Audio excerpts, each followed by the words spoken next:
Oi, segundo ano, vamos iniciar mais um conteúdo para o nosso terceiro bimestre, certo? Hoje nós vamos iniciar o estudo das propriedades coligativas. Hoje, essa semana, nós vamos ver apenas a tonoscopia, mas a partir das próximas aulas vamos ver as outras 3 propriedades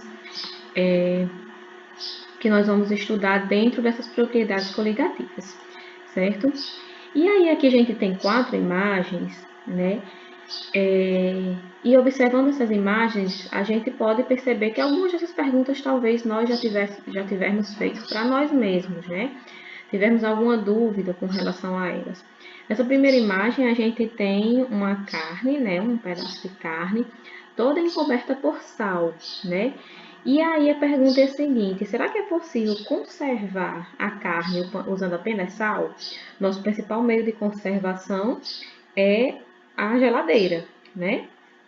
Será que seria possível conservar utilizando apenas sal? Nessa segunda imagem, ao lado da carne, a gente tem algumas frutas desidratadas, né? Aquelas frutas que são colocadas para secar ao sol, ou em estufas, né? Ou em ambientes específicos de laboratório, nas grandes indústrias.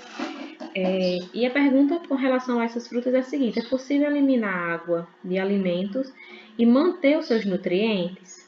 Né? Será que é possível eu retirar toda essa água, né? Deixar a fruta bem sequinha e ela continuar com todos os seus nutrientes? Nessa terceira imagem, a gente tem uma panela com água fervendo, né? E sendo colocado sal dentro dessa água, né? E a pergunta é a seguinte: por que a água para de ferver quando a gente joga sal nela? Né? Na verdade, não apenas o sal, quando a gente coloca açúcar também, né? A gente nota uma diminuição na fervura, né? Ou ela diminui ou ela para de ferver por alguns instantes. Nessa quarta imagem, a gente tem, né, a água do mar. E aí a gente pode se perguntar o seguinte: por que a água do mar ela permanece líquida mesmo quando a temperatura do ambiente está abaixo de zero? A gente sabe que 0 graus Celsius é a temperatura de congelamento da água, né? Então, por que nem toda a água do mar, quando está abaixo de 0 graus Celsius, ela congela, né? Se 0 graus Celsius é a nossa temperatura de congelamento da água. São justamente as propriedades coligativas que vão responder essas perguntas aqui pra gente, tá? E aí a gente vai ver mais na frente. Bom, inicialmente a gente vai definir o que são propriedades coligativas, né? Propriedades coligativas, por definição, são as propriedades do solvente, né? Lembrando que continuamos estudando as soluções. São as propriedades do solvente que se modificam na presença de um soluto não volátil, né?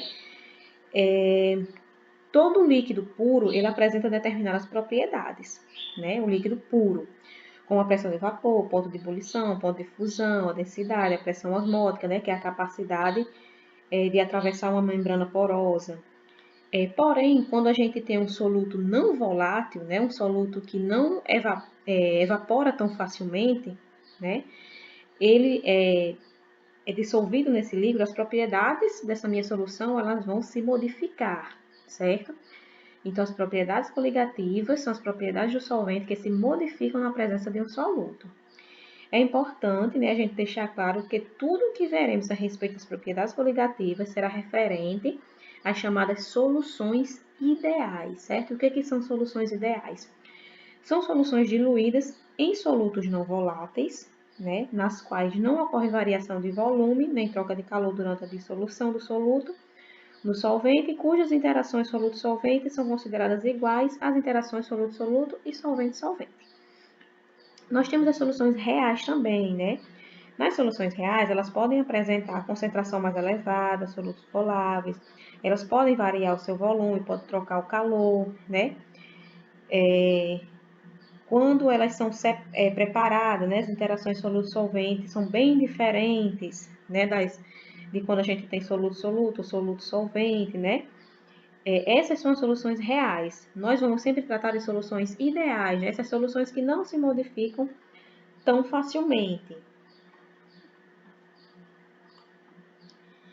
E aí, quais seriam os principais efeitos coligativos, né? Quando a gente fala de propriedades coligativas, quais seriam esses principais efeitos coligativos, né? seria a diminuição da pressão de vapor, né? O aumento da temperatura de ebulição, a diminuição da temperatura de congelamento, né? E o aumento da pressão osmótica do solvente em direção à solução mais concentrada, né? Então, todas essas propriedades aí vão nos ajudar a responder aquelas perguntas lá inicialmente, né? Por exemplo, alguns efeitos coligativos vão aumentar a temperatura de ebulição, né? Então, quando a gente perguntou lá no início, por que quando eu jogava sal na água fervente ela parava de ferver? Certamente, né? É porque o sal, ele aumenta a temperatura de ebulição do meu líquido, né? Então, ele para de ferver e precisa de uma temperatura maior para poder voltar a ferver, né? E aí, nossa primeira propriedade vai ser a tonoscopia, né? A tonoscopia, ela é definida, né? Ela é uma das 4 propriedades coligativas.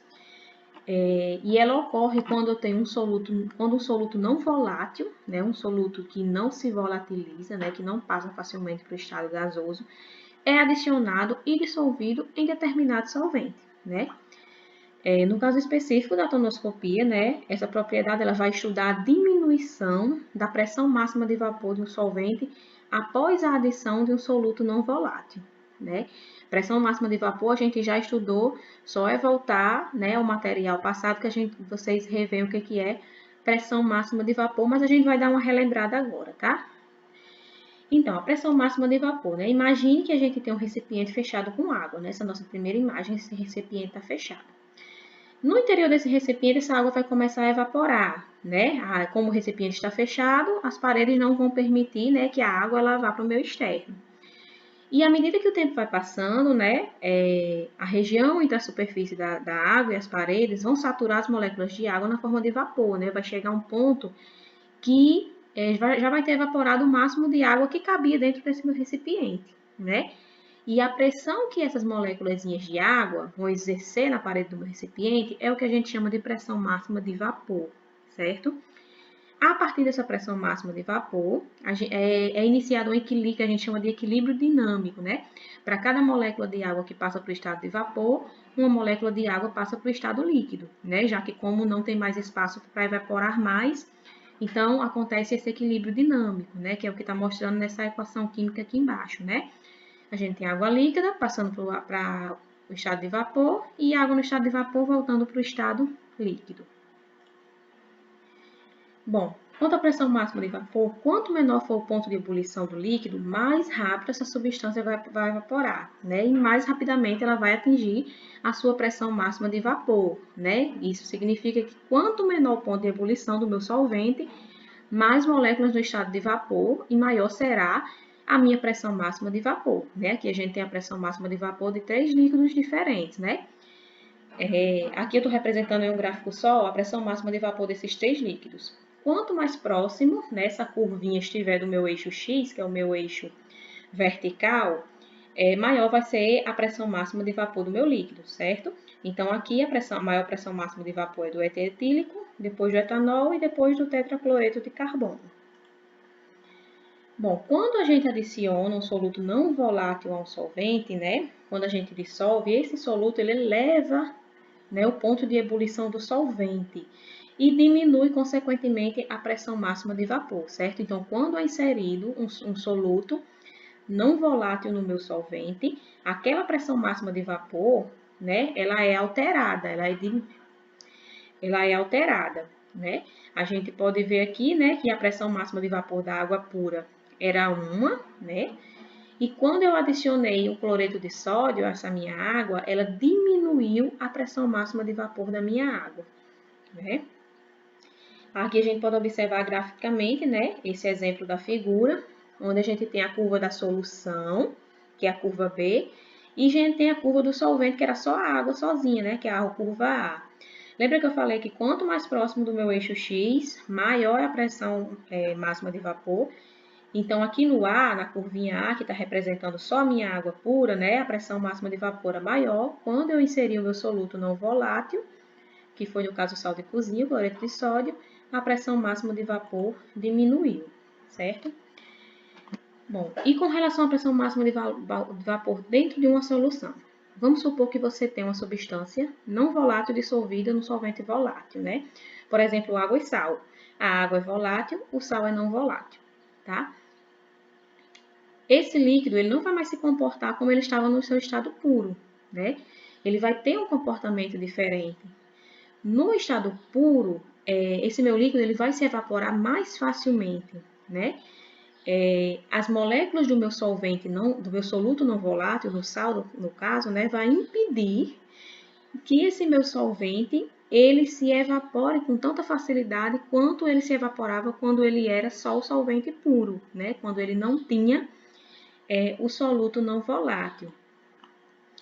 Aqui a gente tem uma figura que representa isso, né? Nessa primeira imagem, a gente tem um solvente puro, né? E a gente tem aqui as moléculas se evaporando. À medida que eu vou adicionando um soluto não volátil, que são essas bolinhas vermelhas, ó, a minha pressão máxima de vapor, né? A evaporação do solvente vai diminuindo, né? Então, a pressão de vapor do solvente é sempre menor que a do respectivo solvente puro, né? Bom, então inicialmente a gente vai ficar com esses conceitos, certo? A atividade da semana será uma atividade de pesquisa, porque os exercícios referentes às propriedades coligativas a gente vai ver quando nós terminarmos as 3 propriedades, ou pelo menos 2 propriedades, tá? Desculpa, as 4 propriedades. Quando a gente vir pelo menos 2, aí eu passo o exercício referente, ou quando a gente terminar pelo menos todas, vai ser o exercício referente. Mas essa semana o exercício é uma pesquisa, certo? Bons estudos e até a próxima semana.